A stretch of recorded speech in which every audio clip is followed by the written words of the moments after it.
Assalamualaikum warahmatullahi wabarakatuh. Jadi kali ini penulis ingin bahas ini ya. Videonya ada manfaat yang membahas soal minyak goreng sebagai pelumas motor. Amankah? Ini video baru tanggal 22 2024. Penulis nggak ambil dari videonya tapi ambil dari transkrip yang dibuat otomatis oleh YouTube. Ini disebut ia ingin menjawab permintaan salah satu penonton tentang apakah minyak goreng bisa dijadikan pelumas. Katanya sekarang lagi ramai di medsos. Saya nggak tahu karena media sosial sendiri nggak pernah menampilkan itu, mungkin karena saya nggak terlalu banyak suka dengan otak-atik sepeda motor. Tapi kalau mau ngomongin tentang pelumas, insya Allah saya memiliki pengetahuan tentang hal tersebut karena saya pernah bekerja di bidang oil dan gas, yang salah satunya saya pernah menggunakan minyak goreng sebagai pelumas. Tapi ada alasannya, kemudian apa juga efek sampingnya. Terus jelaskan bahwa yang namanya minyak kacang tanah mestinya ya, apa jenenge itu, ambulawis, pokoknya minyak kacang itu ada juga salah satu minyak goreng ya yang dipakai di Cina. Ini dia biar mata bornya nggak macet, semprotkan minyak kacang. Ya nggak tahu ya apakah minyak kacangnya ini sudah ditambahkan aditif sehingga sama dengan oli mesin, juga nggak tahu apakah ada manfaat ini pernah menggunakan selain minyak kacang ya. Nah ini katanya minyak goreng itu meninggalkan deposit. Kita dibuka banyak sekali endapannya ya, istilahnya kerak. Sebenarnya ada beda ya antara kerak dengan endapan, karena kalau endapan itu di bawah, kalau kerak itu masih nempel di atas. Ini ya apa ya, mengasumsikan bahwa endapan itu sama dengan kerak.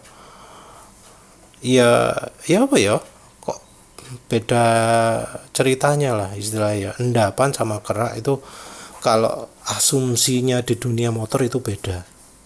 Kerak itu ada kerak ruang bakar, kerak itu ada kerak ruang oli, dan itu bukan endapan. Ya wis teruslah. Terus karena cerita itu, karena di mesin bor minyak bumi itu terus muncul endapan, dia terus ngomong bagaimana kalau diterapkan di sepeda motor, komponen geraknya banyak. Nah bayangkan kalau minyak goreng kalian yang tadi itu meninggalkan kerak di setiap komponen yang bergerak. Nah nantinya kerak makin lama makin tebal, setelah bertahun-tahun mesin mungkin rusak atau geraknya nggak lancar lagi, banyak hambatannya, kira-kira seperti itu ya kawan. Jadi dari sini saja kita udah tahu bahwa dia ini tidak melakukan kesimpulan dari nyoba minyak goreng di motor, tapi dari pengalaman di minyak bumi. Yang jadi pertanyaan adalah mengapa kok dia sampai menyimpulkan seperti itu? Apa memang kesamaan antara mesin bor minyak bumi dengan mesin motor? Dia jelas menyamakan seperti itu karena ketika mesin bor itu menghasilkan kerak, dia nyebut juga di motor pasti menghasilkan kerak. Nah ini salah.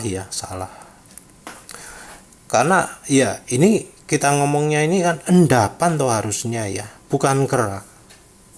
Nah tapi di sini kok dia sampai ngomong kerak gitu loh.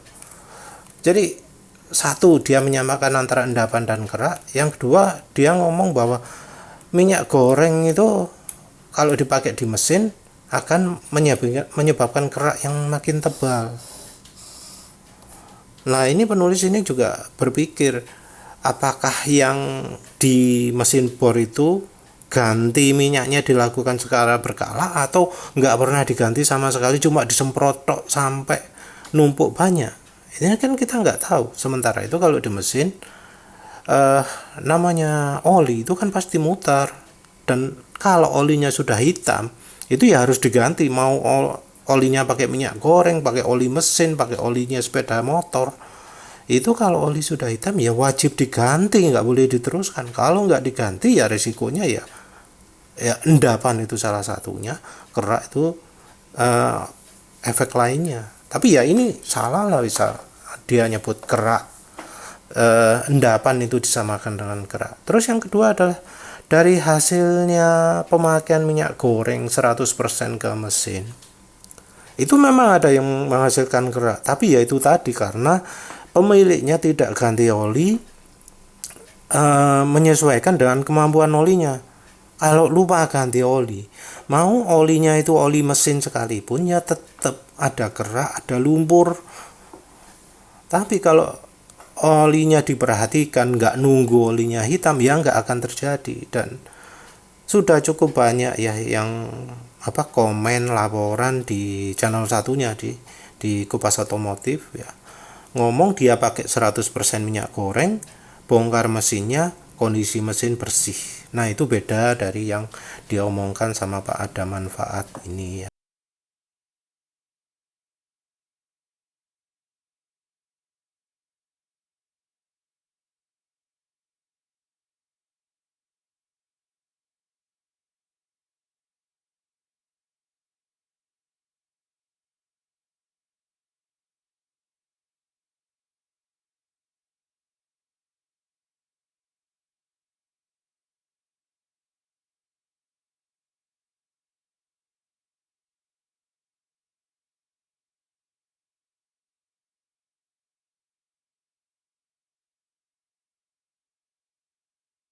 Nah, jadi jelas bahwa yang diklaimkan dari efek minyak goreng ini bukan dari pengalaman, bukan dari eksperimen yang dilakukan di motor, tapi berasumsi bahwa yang terjadi di motor itu sama dengan yang terjadi di mesin bor minyak. Jadi ini cuma asumsi ini ya. Gerakan sudah nggak lancar, kerak muncul makin tebal, ini cuma asumsi bahwa hal yang terjadi pada mesin bor akan terjadi pada mesin motor juga. Ya menurut penulis ini nggak bagus ya. Harusnya kalau pengalaman ya pengalaman dari motor, jangan dari mesin bor. Nah itu terus ada satu lagi klaim, entah ini penulis mau bahas semua atau enggak, tapi ini ada klaim minyak goreng itu tidak dirancang untuk kelumasan, minyak goreng itu dirancang untuk dimakan. Satu ini ya, emang siapa sih yang di Indonesia yang merancang minyak sawit itu untuk dijadikan minyak goreng? Emang ini Pak Ada Manfaat itu apa tahu? Siapa emang? Apa insinyur? Enggak. Jawabannya adalah pemerintahan Presiden Soeharto pada tahun 67 atau tahun 70 gitu ya, zaman Orde Baru.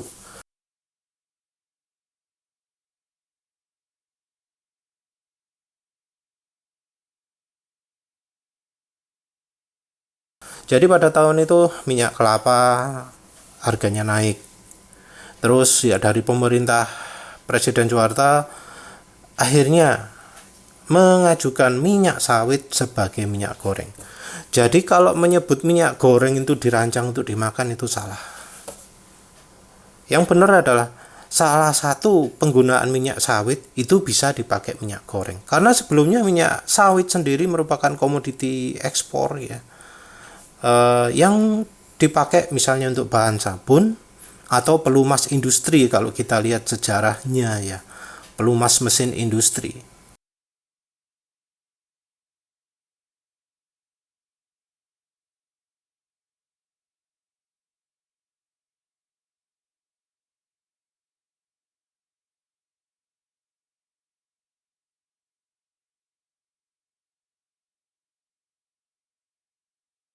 Jadi sudah jadi pelumas minyak sawit itu sebelum dijadikan minyak goreng di Indonesia. Minyak sawit dipakai pelumas itu di tahun 1800-an gitu kalau kita lihat sejarah. Ya nanti penulis sertakan sumbernya. Tapi dijadikan minyak goreng itu baru tahun 1967. Jadi kalau minyak goreng disebut dirancang untuk dimakan itu salah ya. Karena minyak goreng itu awalnya adalah pelumas industri dan bahan sabun.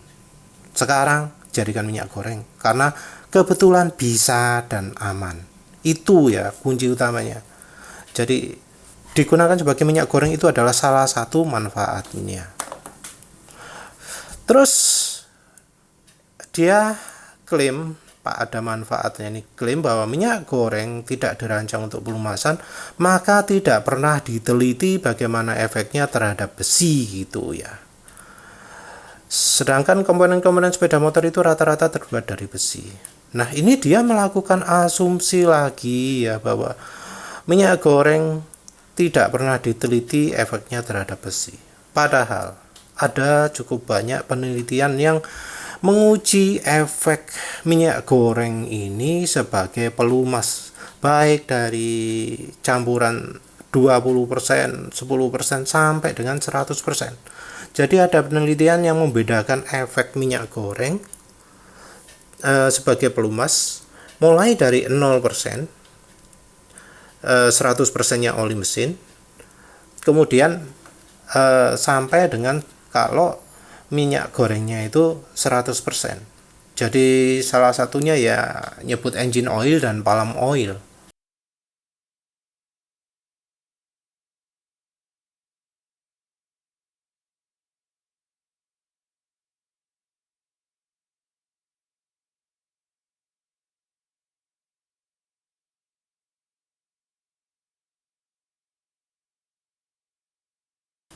Itu ya, nanti penulis cari hasil penelitiannya. Di situ ada angka friction, angka wear, ausnya, angka friksinya ketika minyak goreng dipergunakan 100% sebagai minyak goreng atau 100% sebagai oli mesin atau cuma sebagai campuran cuma 20% atau berapa gitu.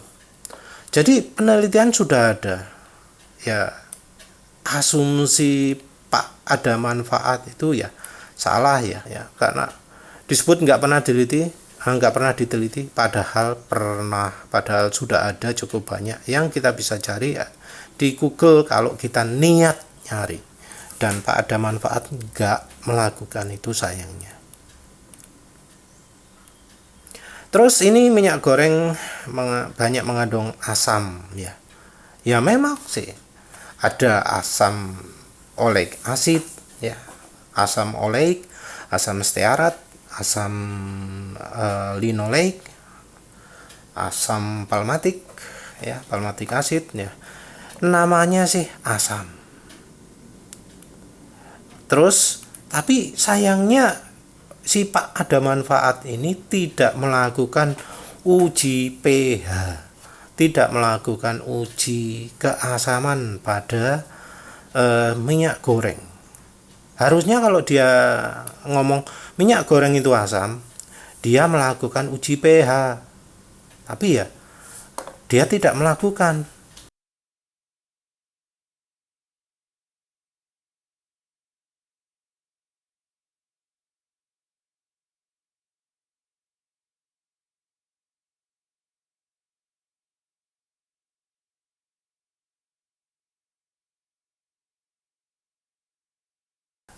Ini sifat asam menjadi korosi memudahkan proses pengkaratan pada mesin. Nah, ini terbukti ya.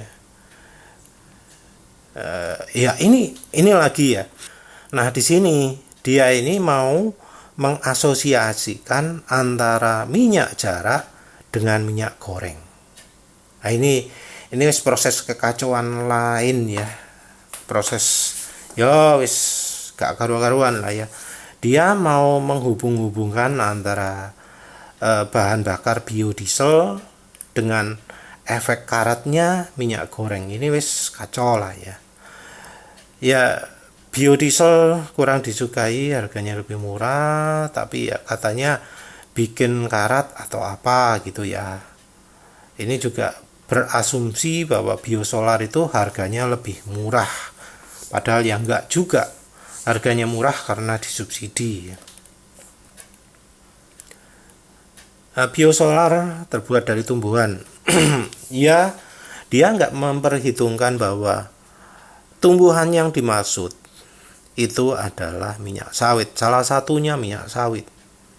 Jadi sumbernya biosolar itu dari minyak sawit juga. Dan dia juga nggak tahu bahwa yang menyebabkan biosolar ini buruk bukan dari bahannya, tapi dari hasilnya. Karena biosolar itu dihasilkan dari yang namanya FAME, fatty acid methyl ester, yang salah satunya dibuat dari minyak goreng. Jadi dia menyamakan antara fame biosolar dengan minyak goreng, padahal ya sudah ada proses sendiri yang membuat sifatnya berbeda. Dia menyebut biosolar itu jelek hanya karena solar di Indonesia jelek. Padahal di luar negeri biosolarnya tidak sama dengan di Indonesia. Jadi biosolar di Indonesia karena terbuat dari film, dia umurnya pendek. Umurnya pendek, bisa cepat rusak. Nah, di luar negeri dia biosolar dibuat dari HVO, bukan dari film.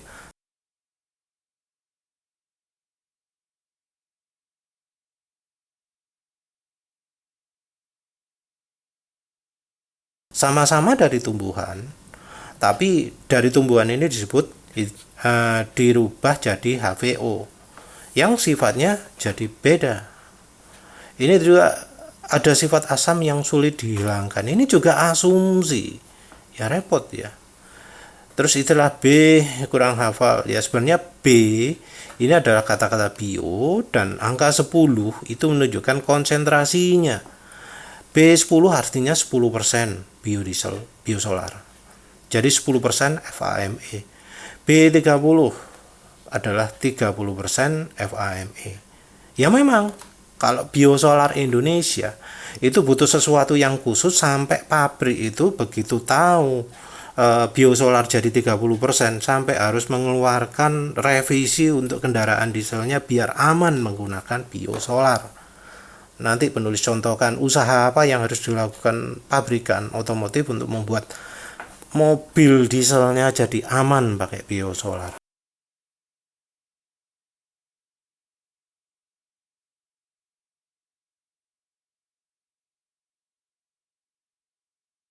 Biosolar pakai film sendiri tidak direkomendasikan oleh Mercedes-Benz dan lain-lain.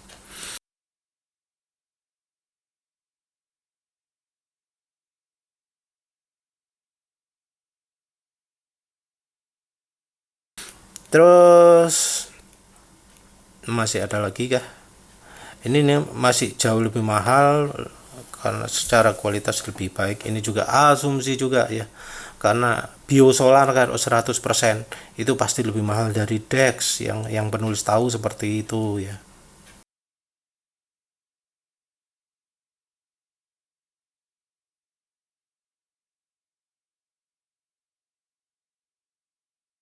Ini tidak menyarankan sama sekali penggunaannya karena ya berbagai kekurangan tadi. Yang sayangnya kekurangan yang ia sebutkan lebih dari asumsi dan bukan dari percobaan pribadi. Dia ngomong lebih baik dari oli bekas yang disaring, ya itu apa ya? Oli bekas itu yang sama encernya dengan minyak goreng. Jadinya bakal lebih peret lah ya. Karena ya penulis pernah pakai oli bekas sampai suaranya asak-asak, dicampuri minyak goreng jadi licin. Itu ya. Terus apa mana? Ya wis ya, itu ya. Jadi intinya maaf, Pak Adaman Waat ini nggak melakukan nggak nyari info dulu sebelum membuat konten.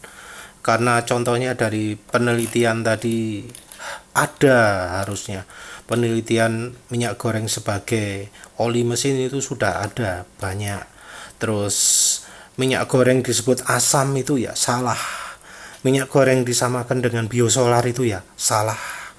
Terus minyak goreng itu menghasilkan kerak itu karena diasumsi sama efeknya pemakaian minyak goreng di mesin motor dengan di mesin bor minyak. Itu juga salah. Ya wislah itu saja. Terima kasih sudah menonton. Assalamualaikum warahmatullahi wabarakatuh.